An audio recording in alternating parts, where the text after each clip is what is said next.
start by giving a big mahalo to the National Kidney Foundation for Hawaii for creating an event focusing on rare kidney disease community.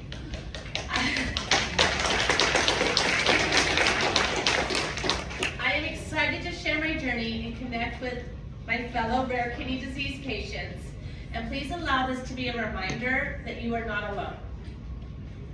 In 2018, I was busy living here in town, raising my son and working full-time as an event designer and catering manager at a local hotel. I love dancing, hiking, eating fantastic food, and drinking fabulous wines. And then everything changed, which I'm sure a lot of you can relate to. In 2019, my little family moved back to Kailua to live with my mom. This allowed me the opportunity to go back to a primary care doctor that I had seen in the past, about 15 years prior, who knew me very well, and as well as my family history, because she also sees my mom and she saw my dad before he passed. When she walked into the room, she quickly questioned my blood pressure. At the time, I was averaging about 160 over 95. Concerned, she sent me out for labs. Of course, I thought nothing of it. I wrote it off as stress, weight issues, and exhaustion. The next week, I went in, ready to discuss my options for managing my stress and my weight. As a woman, I have often been written off as having anxiety or needing to lose weight by other doctors. My primary care doctor walked in, she sat down and said, "It's not just stress. You are in stage 3, chronic kidney disease." I sat there for a moment, thoughts swirling through my head, and just as she continued to talk, my brain was going a little wonky. But then she said, "This is the part that we need to focus on. Is the kidney disease causing the high blood pressure, or is the high blood pressure causing the kidney disease?" With that, she told me she was going to refer me to a nephrologist, and from there sent me out with some blood pressure medicines, some cholesterol medicines, and just told me to hang tight until I saw the nephrologist. During the wait, my body went to war with itself. This journey started with an eGFR of 44 in early July. Towards the end of July, I continued to experience high blood pressure regardless of medication. In fact, on the 4th of July, I had a blood pressure of 200 over 125. No, I did not go to the ER. I know I should have. Sorry. This high blood pressure eventually resulted in me having a mini stroke. I was 45 years old at the time. My function was also starting to plummet. My primary care doctor was on vacation during the time that I was in the hospital for the mini TIA. However, she still was receiving updates. As she saw the function declining, she contacted the nephrologist requesting a squeeze-in. On August 9th of 2012, yes, 5 years ago yesterday, I walked into a doctor's office at Castle Hospital and met Dr. Nai. Dr. Nai, as I will talk about, saved my life. At that appointment, my function was 25. My creatinine was 1.45. He said that he wanted to do more labs. He wanted to have a clearer picture of where I was at that moment. So he sent me out for more labs. We do a lot of labs with this disease, don't we? When I returned with my husband at my side on August 12th, Dr. and I walked into the room with labs in hand. He said my kidney function was now at 22. So within a month, my kidney function went from 44 to 22. With a creatinine of 2.56, a urine TP creatinine ratio of 1,762. He went on to explain his plan. He was going to have me admitted to the hospital, start on high doses of steroid infusions and order my first kidney biopsy. As I sat there in a state of shock, my husband, knowing everything was about to change, looked at Dr. Na'ai and asked him if he could take me out for one last cheeseburger. Seriously, bless his heart. Dr. Na'ai's reluctant permission allowed us to go home, pack a bag, grab my mom and son, and we went to dinner. And yes, I ordered a bacon cheeseburger. We then headed to the hospital. Once we arrived, I said goodbye to my son. I have never heard him cry the way that he cried that night. This was only the second time I was going to be away from him. The first time was the mini stroke. He was 6 years old. Watching him go away was one of the hardest moments that I've ever experienced. I was quickly hooked up to IVs and put in a room. The following day, I had the biopsy. On the third day, feeling great from the steroids, Dr. Na'ai came in with the news. You have a rare kidney disease, IgA nephropathy. IgA nephropathy.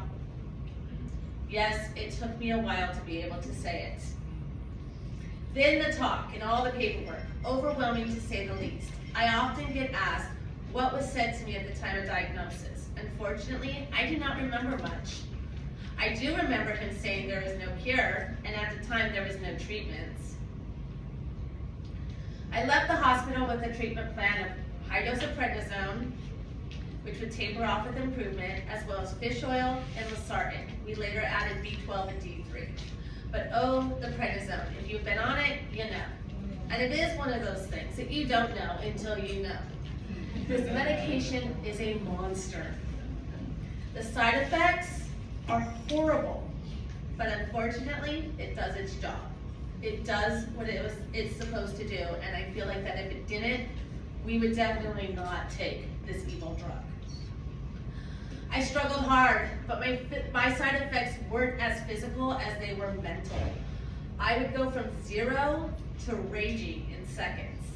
The journey during that time holds my biggest regret. Like I said earlier, my son was 6, and he could not understand why mommy was a monster. He would get so scared, and I couldn't control it. No matter how hard I tried, there was no controlling it. To this day, he has anxiety issues and sees a therapist regularly. This is something I never, ever want to put him through again. Before attending, so I went to this class. Has anybody ever taken Aloha Kidney? Yeah, so you know. I went into this class thinking, okay, I'm gonna go learn about kidney disease. It's gonna teach me about what it is, how to live with it, what things I can do to help it.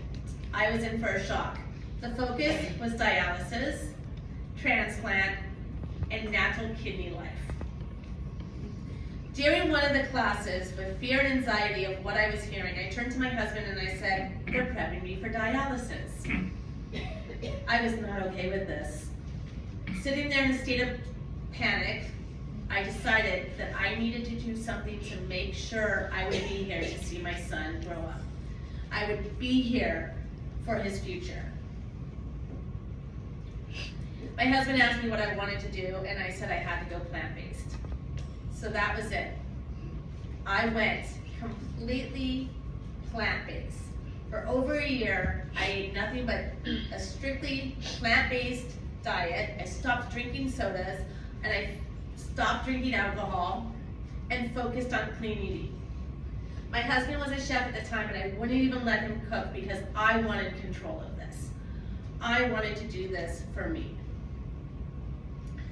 In June of 2021, I was listed as stable with a baseline function of 40 to 45%. My creatinine was now down to 1.35, and my urine TP creatinine ratio was 804. I currently do not have, I have very, very little protein leakage, to the point where I'm considered in remission. Though Dr. Nye doesn't really believe in remission when it comes to this disease. Now I'm not saying going plant-based is easy. It's not, especially here in Hawaii. I mean, come on. We have pulled pork, we have smoked meats, lechon, terry beef, I mean, plate lunches. Who wants to give up plate lunches? But if you can make the commitment, I promise you, you will not regret it. When you get diagnosed with a disease, you lose a lot of control. Lifestyle changes, such as adjusting your diet, is one way to take that control back. It's one way you can decide to improve your health outside of your medical team, because your diet is on you. I now do a idea called eating based on my labs. I look at my numbers, I see what's high, I see what's low, and I adjust my diet based on that. For example, I went through a phase where I was not saturating iron. My iron numbers were extremely low. The doctor sent me out for infusions. However, since my IgA nephropathy is stable, I decided to add a little bit of red meat back to my diet in moderation. The key is moderation. My iron improved. This is a great way to also eat on dialysis. I have a lot of friends that are on dialysis and they tell me constantly how their labs fluctuate. Well, one day their phosphorus is high, the next day it's low. If you can look at your labs and get to know your labs and be so familiar with your labs that when somebody asks you what your phosphorus number is, you can tell them, then you can take that information and create a diet based on that. During my journey, an amazing thing happened with the IgA nephropathy community. We got a treatment just for us. The first treatment, we now have 3 by the way, congratulations Novartis. The first one was approved on December 15th, 2021, and that was Tarpeo. A year later, we had Kaspari, and just like I said on Wednesday, we now have Fabhalta. This is such an amazing time for our community. We also have a bunch of clinical trials out there. So much of this work has been done and created thanks to the IgAN Foundation, or the IgA Nephropathy Foundation. Bonnie Schneider and her team have worked tirelessly to create a foundation dedicated to the IgA nephropathy community. This foundation saved me when I was at my lowest just after diagnosis. From online support groups to their annual conference, and if you have IgA nephropathy, I highly suggest trying to make the conference. It is life-changing. You will find your people. This foundation every day reminds me that I'm not alone, and the support I've gotten from other patients from this foundation has been incredible. So where am I now? My body is not my friend. Since the original diagnosis, 5 years ago, I have been diagnosed with rheumatoid arthritis, Hashimoto's, and small fiber neuropathy. The autoimmune diseases like to cluster, so keep that in mind. I began showing a drop in my kidney function last year in May, and my nephrologist decided to run a second biopsy. This biopsy was horrible. Because of thinning to my kidney, the radiologist could not get enough samples, had to go in so deep to my kidney that I ended up with hemorrhages and blood clots and a catheter for 4 days. Out of this biopsy, we found out that, yes, I do have IgA nephropathy, so another test that proved that I do have it, but I also have kappa light chain in my kidneys. Now, kappa light chains are part of the free chains that are part of an antibody, and they break off and they settle into your organs, your blood. I have them in my blood and my kidneys. They are also the precursor for things like myeloma and amyloidosis. I've had multiple biopsies since then. Everything has come back inconclusive as I am missing one protein to connect it all together. So right now, we are in a wait and see. Yes, we are waiting and seeing. Every 6 months I do labs and I see my oncologist and my hematologist. My nephrologist firmly believes that it's MGRS, or monoclonal gammopathy of renal significant, yes, another rare kidney disease. This one's so rare that he's only ever seen one other patient with it. But like I said, we're in wait and see. So far, I'm okay. Living with a rare disease can be isolating, especially here in the islands. We often feel like we are the only ones. My goal is to see a community of support and friendship, because no matter how much our healthy family and friends say they understand, this is one of those moments where you don't know, again, until you know. Look around the room. You're not alone. We're here and we do know what you're going through. Through this journey, I also learned one big thing that Mililani spoke about, the doctors have spoke about. You have to advocate for yourself, because nobody else is gonna do it for you. You know your body better than anybody else. You know your body better than the doctors. They're not in your skin every day. Take the information your body is giving you and take it to your doctors. Ask the questions. Make sure you get answers to the questions. And like Dr. Wells said, if you don't get the answers that you're looking for, go somewhere else. You're in control of your health, not the insurance companies, not the doctors, you. It's your body. You get to make the choices what happens to it.